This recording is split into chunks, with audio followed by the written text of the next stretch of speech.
Welcome to First Alarm Family First. I'm Jen Herrera alongside Carolyn Acosta. This is episode 19. As always, we are so glad to have you guys here, to have you watching. We have a special guest with us today. But before we get to that, Carolyn, we could take a deep breath because it's Friday. Yes. And on Monday is our first major event, I think is fair to say, as part of for the First Alarm Foundation. Yes, we're super excited about our First Alarm inaugural auction dinner. It's our first main event to bring funds for the foundation, and we're super excited. We definitely are looking forward to it. Yeah, it's been crazy. You are a machine, I have to say. The event's being held Monday night at Runway 84 in Fort Lauderdale. And so many people have willingly stepped up to sponsor, to help, to donate whatever they can. We have been blown away when it comes to the sponsorships and the items available for the auction. I think Carolyn's I know. It's a huge testament to who you are. It's a huge testament to Alex's memory. I mean, you have to feel that outpouring of love and support. Yeah, no, the community has been incredible. Everybody's willing to help and they want to be a part of this. I definitely think it's something that hits home to many people. And our first responders are always here for us. So it's time for us to be here for them. Yeah. And I'm really excited because this is something that has no boundaries, meaning I've been to a lot of events over the years, and it's for Miami-Dade County or it's for Broward County. It's for this organization or this organization. What we have done, I mean, the mayor of Miami-Dade County will be there. The mayor of Weston will be there. There's no discriminating when it comes to wanting to help for mental health. And that's huge because this truly is something that sadly affects everybody. It really does, and that's how you see just the outpour of people just trying to contact, how can they help? How can they be a part of this? Because it is something that is definitely hits home to everyone. Yeah. Well, again, It's taking place at Runway 84 in Fort Lauderdale. Big shout out to the restaurant. They're closing it down just for the First Alarm Foundation, the Red Meat Lovers Club. Thank you so much for helping organize, and every single one of our sponsors and the foundation members. You've got this whole tribe of women, Carolyn. Behind you doing so much. So we are really excited. And just a reminder, the funds raised at this dinner and beyond, if you can't make the dinner but you want to donate, will go towards the families of first responders who are in need of help because of their mental health. All right, let's get to today's show, though. We mentioned that we do have a guest. As always, Carolyn, you want to introduce him? Sure. Today we have joining us is Lieutenant Fred DeFrias. He's from Miami-Dade Fire Rescue, but he also does many other things. I know that he is very involved with a critical response. It's how would you say it? The critical incident stress management. Yes, and also a Phoenix group that you have. The Phoenix group. Yes. Correct. So I'd love to discuss some of those. How did you get started first in the fire department? So I became a firefighter about 19 years ago. I had a good friend of mine that wanted to apply for the fire department, and he told me, "Hey, let's go apply. They're having applications open. It's something that I wanted to do, but I never got around to doing it." He brought me in one day. We stood in line for about 3 hours. I got hired, and unfortunately, he did not. Oh. And it's been an amazing experience ever since. But you had a little bit of background when it came to kind of the firefighter lifestyle. You're a veteran. Yes, yeah. So I was in the Marine Corps in the mid 90s, from 95 to 1999. I got to experience my experience with the military was wonderful. It was amazing. It truly was. And that experience really broadened my horizons, at least in the way that I conceptualized the world, right, and everything around the world. So when I got out of the military, I got into school. I started studying at FIU, and eventually the fire department. I got hired with the fire department, and here I am now. What would you say you took away from the Marines that has helped you in your 19 years with the fire department? So I was 19 years old when I joined the Marine Corps, and being that young and only living so I was born in Panama, came to Miami in 1986. But before the Marine Corps, I had only been in Miami, right? So your worldview is very small. Joining the Marine Corps, going around the world, interacting with different cultures, seeing that at the end of the day, we're all humans having a human experience, that really woke me. It woke me up to the importance of trying to understand all humans from different walks of life, and really the message that we're all having the same experiences. We're all trying to live good lives. We're all trying to provide for our families. We're all trying to make it in this world that we live in. So that I really credit my Marine Corps experience with really setting the foundation for everything that came afterwards in my life. Hmm. Can you tell me a little bit about your role with the fire department? Sure. So I am the Critical Incident Stress Management or CISM Peer Support Coordinator for the department. Hmm. And what that entails is overseeing the responses that we have, our peers. So whenever there's a significant or potentially traumatic event in one of our crews at work, we dispatch a team to go out there and kind of check in with the guys and see how they're doing and talk about anything that they feel they want to discuss.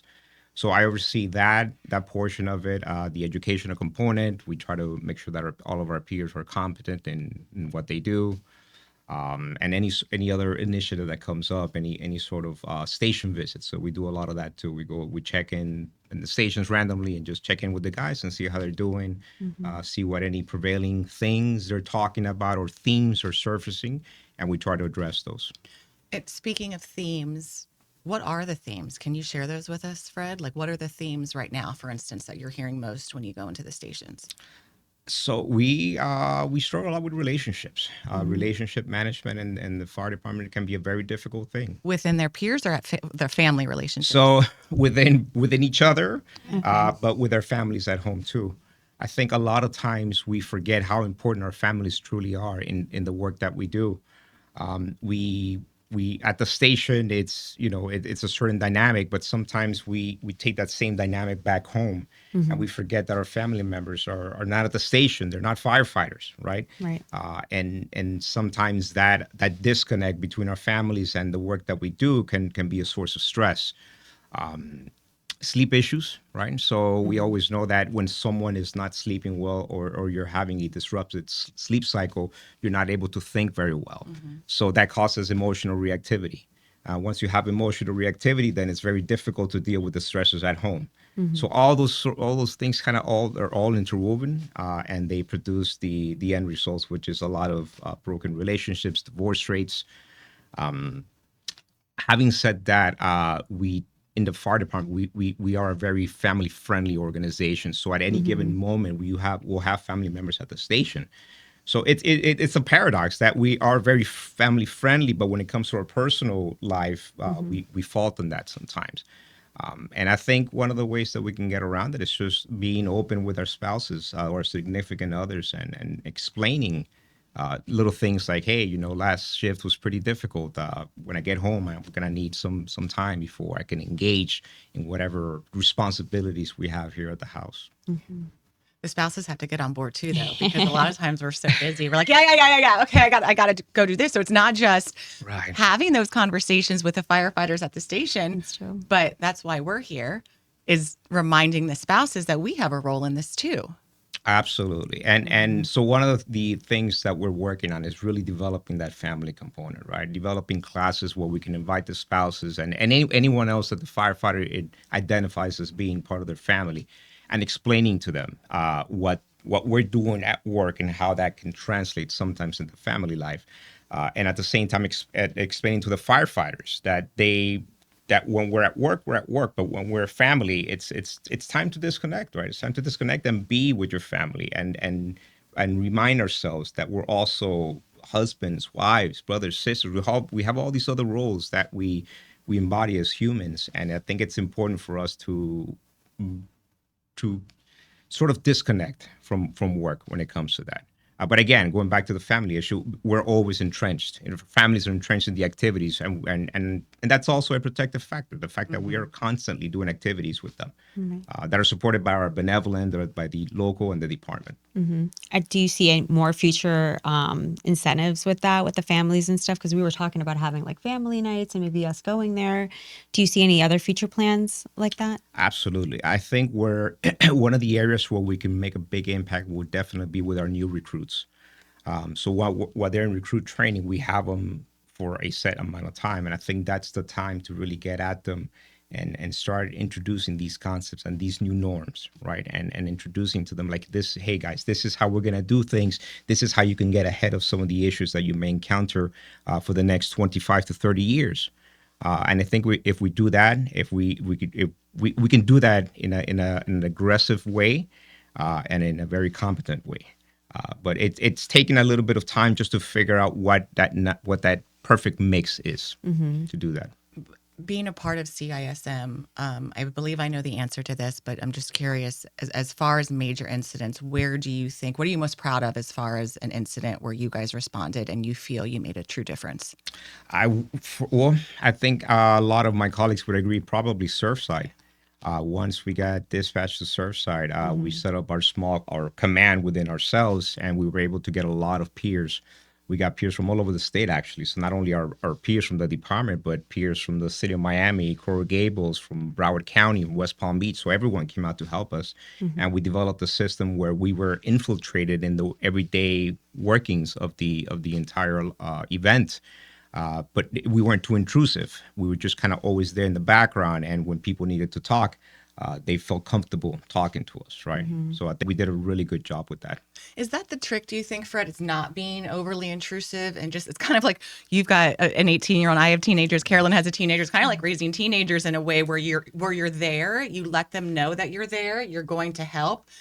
Come to me when you're ready, trust me that I'm going to help. Right. So I never underestimate people's ability to be resilient, right? I think we all come with a certain amount of tools already. And sometimes we mean well by being very present, but it's a fine act, right? It's a fine balancing act because we never want to be a nuisance to individuals, but we do want them to know that we're there, right, in case they need us. And that's why when we go to the stations and we do our what we call call outs, we come at it in a very easy way, like, hey guys, we're just here to talk. Do you guys need to eat first? Okay, go ahead and eat. Do you need to shower? Whatever you need to do. And we're just, whenever you guys are ready, we're here for you. So it's meeting people where they're at. It's the most important thing, I think. Yeah. How have you seen the challenges, I guess, with the culture of mental health as a lieutenant in the fire department? Like, what have you seen? Have you seen anything evolve over the years? Yes, absolutely. I think we're really getting ahead of the stigma. We have a younger fire department as well, and I think that is one of the more positive things about newer generations of firefighters that are joining the department is that they're more in tune with the importance of mental health. I also see it in more of our senior individuals. Now that they're later in their careers, they're able to recognize the importance of this, right? Because sometimes it takes a few years, right, to recognize these things. But I think we're headed in the right direction. We're having the conversations. Our company officers are making it okay for people to come forward and discuss any issues that they may have, that their crews may have. From the administration perspective, our any sort of initiatives that we bring forward, they're in full support of those things. So I think we're in a good place. I'm very optimistic about all the work that has yet to be done that could have a lasting impact on the industry as a whole. Another big role you play is the Phoenix Group. Yes. Which has to do with substance abuse. I'm going to let you kind of go into detail about what that is, but I want to talk about this openly. Substance abuse is a huge, huge problem when it comes to first responders. It's very common. It is. And that goes back to how we cope. Right. It's when you've never been taught effective ways of coping with the stressors. I think it's very easy to fall into overuse of alcohol and drug use to sort of self-medicate. But again, getting back to what I was saying about the recruits, right? It's one of the things that we're very good at is teaching them about the importance of effective coping techniques throughout their careers.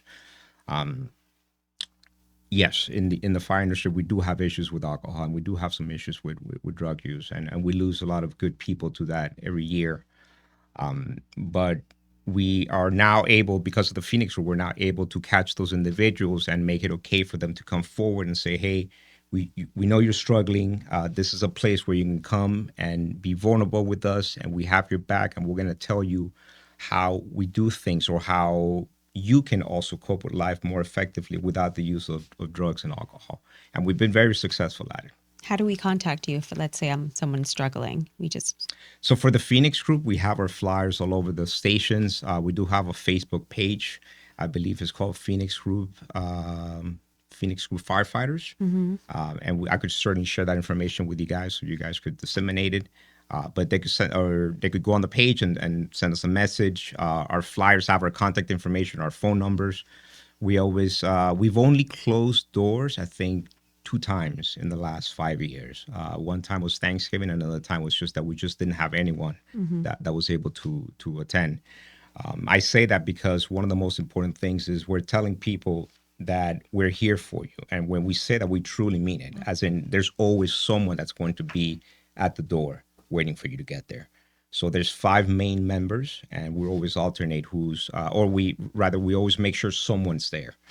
And again, we've been very good at that, and we've lucked out that we've had a lot of other great support from the department, from our union, from the city of Miami's union as well. And this is open to all firefighters. Open to all firefighters here in Florida. Okay. Once you get through the doors, it's like we always say, it's the great equalizer. We're all here, to share, and everything that we discuss here is confidential. And this is the one place where we're not going to judge you, but we are going to talk about how to meet life on life's terms.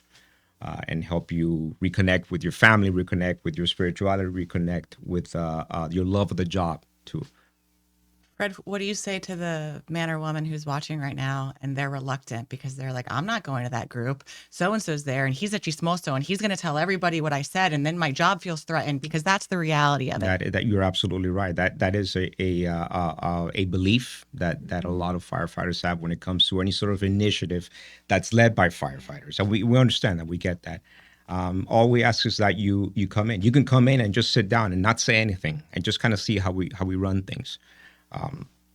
Our doors are there. Our reputation speaks for itself. The members that are part of the group are individuals that are truly invested in your well-being. We've proven that time and time again. And again, I have to say our reputation speaks for itself.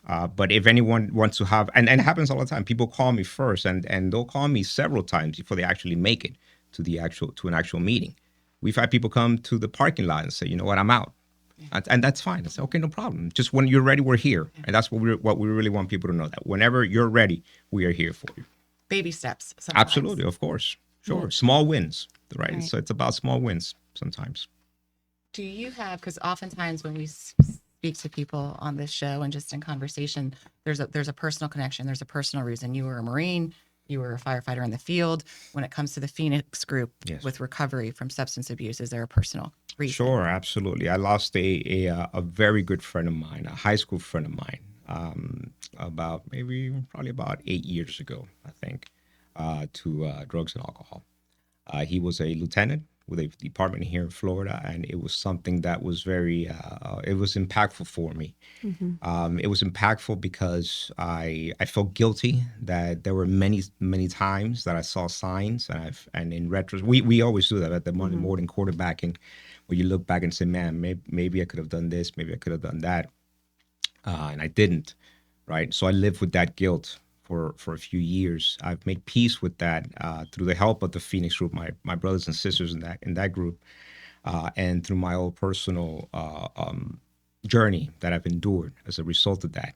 And then I think about it, right? I think about that moment, and I try to live my life with very few regrets. So anything that's happened before has taken me to where I am today, in the here and now, and one of the reasons why we formed the Phoenix group, or why I was so invested in it, was because I didn't want to lose anyone else that I cared about to drugs and alcohol. And we've been able to save lives. What are some of the common misconceptions you think about mental health, like within a first responder community?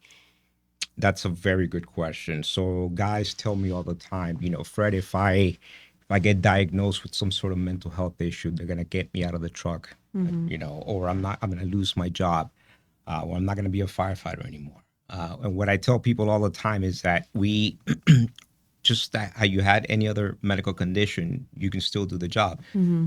Depression can be managed. Anxiety can be managed. PTSD can be managed. Many different mental health conditions can be successfully managed.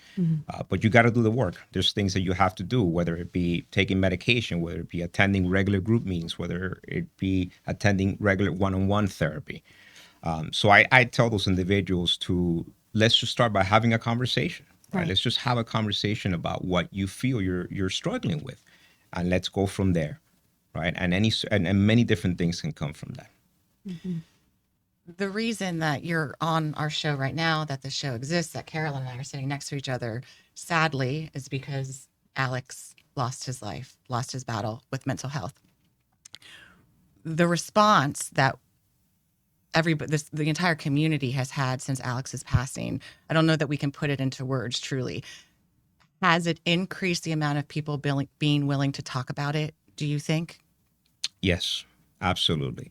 I think so.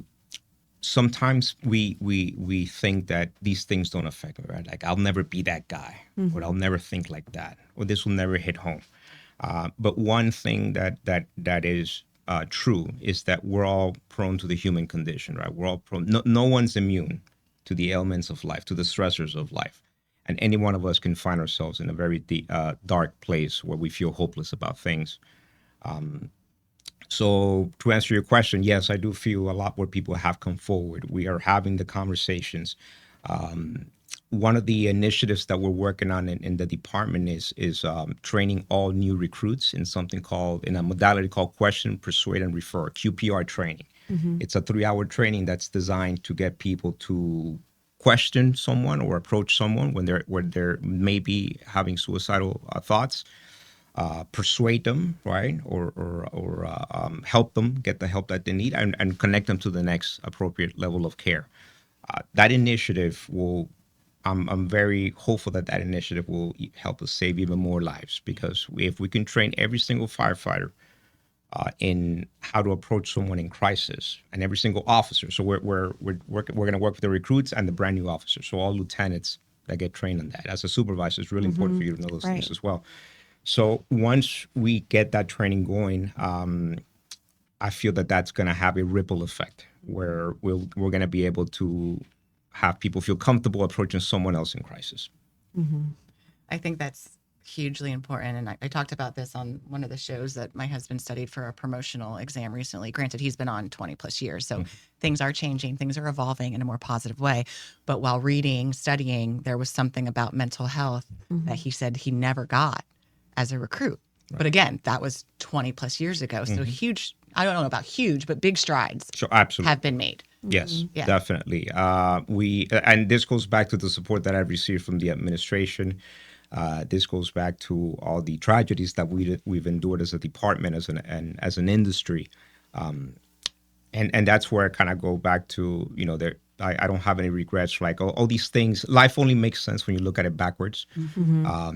And because these things have happened, this is where we find ourselves, where we might not been able to do things in the past, but now we have the opportunity to change the course of the way that our firefighters handle life and experience their careers. We want people to thrive in their careers, and there's no reason why they shouldn't be able to do that with the right help, with the right things in place. What advice would you give a new firefighter on prioritizing mental health? And we do this all the time, right? Talk to recruits all the time, and there's so many different things. But being able to recognize when they're experiencing something that's not normally something they experience, right? So there's a quote that I use in the presentations, and it states, if you listen to your body when it whispers, you won't have to listen to it when it screams. Right. So life has a subtle way of sometimes telling you, hey, something's going on here. Yes. You may want to pay attention to that. Be it family members telling us something, be it you no longer engage in the activities that you normally engage in. Right. So we stress the importance of being mindful. Right. And we could talk about that's a whole other thing, right? Mindfulness. Yes. Right. We do talk to them about that. Right. But being mindful living, right? Being mindful about the things that you do, being mindful about how you are managing, your relationships with family members, with yourself, with the job, with your spirituality. So highlighting the importance of relationship management, being mindful about what you're doing, and listening to your body, to your life, to those individuals that love you. It's a lot though, isn't it? And It I is. agree with you, but I keep thinking about that meme that it's like, I'm going to be a really good wife and I'm going to be a really good mom and I'm going to do my skincare routine every night and I'm going to exercise every day and I'm going to wake up early and read the Bible and the mindfulness, the this, the that. I agree with you. But even thinking about that sometimes, It's a little all overwhelming. those things can be overwhelming. Absolutely. So we and this goes back to our Phoenix group, right? We always talk about one thing at a time, right? One step at a time, right? Keeping things simple. What's the next right thing to do? Right. Wherever you find yourself, what's the next right thing to do? Right now, for us, the next right thing to do is to continue the conversation. Nothing else matters right now. It's just to be here in the moment and have this conversation. So whatever it is that you're doing, think about that first. Take a step back and kind of look at yourself. Okay, what's the bigger picture here? What do I need to do next? Right? Every step, right? You have a whole stairwell to climb. All right, well, take the first step. You're never going to get to the top unless you take that first step. And then when you get to the first step, you take the second one, and so on and so forth. So that's where something like mindfulness comes into play, to be aware of what's going on and to ask yourself, what's the next right thing to do? What do I need to do next? That's how So- I'm living now. I feel like everything is just course. like minute by minute. Sure. And I think it's just ever since like this, the biggest thing that's ever happened to my life and my son's life, you know, it's like nothing stresses me anymore. Like there's no like, I'm just like living by the moment. Because if you can handle what you've handled, That's all I can then- handle. But I say it all the time, I know, but you're doing so beautifully Yeah. that Thank you. most of us can't even imagine. You mentioned before we went live, that you kind of decompress with Elio, who's a friend of our show. Yes. He's been on. Yes. Elio's another firefighter for Miami-Dade in the same realm that you are in. How important is that to have somebody to be able to talk to every night on your way home? So it's huge, Yeah. right? It's huge. I'm currently with one of my colleagues. We're doing a course on Harvard professional education, on executive education, on happiness and well-being. So there's been a study in the Harvard that's been ran by Harvard since I think 1938 that's been studying happiness and well-being in individuals. One of the main thing that's come from that study is the importance of relationships, right? Having someone, right? The more people you have that you can count on, the better your life will be. The more of that's a predictor for happiness in the long run. So to go back to your question, yeah, absolutely. So I talk to Ellie almost every day, and we're constantly bouncing ideas of each other, and I hope, right? I always wish, and I always tell people to have that individual, right? And not everyone has that, right? But I feel that one of the ways that we may be able to get those individuals is by practicing a little vulnerability, right? But vulnerability is a difficult That's thing. hard. It's a hard really thing to is, do, yeah. right? Because we're basically telling someone, "Hey, I'm in pain. This is who I am. I'm trying to connect with you, right? And if you don't reciprocate that, then I'm going to shut down, and I would likely say, you know what, people, I can't open up to people, and I'll just continue living my life like that. So, practicing vulnerability is huge, right? But knowing who to practice that with is even more important. You brought up a point that I've thought of before. Sometimes people are more vulnerable with those that they aren't as close with. So they're not going to be overly Yeah. vulnerable with their spouse, but they may be vulnerable with a colleague who they're not even necessarily super close with. Do you see that? It can happen, absolutely, absolutely, because the other individuals may not, you may feel that they're not going to judge you, or you don't see them as often, so you don't have to deal with them on a daily basis, right? So it can work both ways. It can work both ways. I think the most important thing is just kind of gauging that, and I told this to people all the time. You know, I think as humans, we're always trying to see who am I safe with, who can I connect with, right, and what level, right? That's what helped the species survive for thousands of years, right?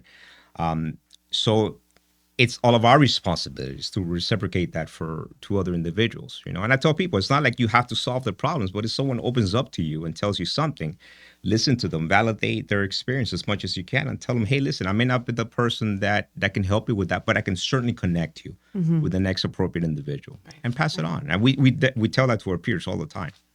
Right. They just need a listening ear sometimes. Correct. We all do. Mhm. Well, and that's why we're having these conversations. Yes. Thank you so much, Fred, for Yes. being here with us today. We really appreciate it. Oh, please. It's my Yes. pleasure, ladies. Thank you for having me. Yeah, maybe you'll come back on and we'll do a whole 30 minutes on mindfulness. Oh, absolutely. I Yeah? would I love love to talk that. about that. So Yes. we're doing mindfulness, we're doing yoga, we're introducing that into the fire department because we want people to reconnect with their bodies as well. Absolutely. So if you reconnect with the here and now with your body, you're not thinking about other things, right? Right. And No. only in the present moment can we handle life's difficulties. No, it's true. There's Yes. so many little things. Like we said, baby steps. I feel like that's the theme for Yeah. today's show, taking the baby steps. We want to thank all of you guys for watching as always and for joining us here on First Alarm Family First. Just another reminder of what's taking place on Monday. Yes, at Anthony's Runway 84, we have First Alarm's inaugural auction dinner from 7 to 10. Hope to see you there. And if you cannot make it because we are almost sold out, we will make sure to include where you can donate to the First Alarm Foundation because it's not just about Monday night, right? It's about helping first responder families Yes. throughout the year. And that's the goal of what we're doing. Fred, thank you again. Yes, thank you. And a pleasure. reminder to all of you, sound the alarm. Save a life. Have a good day.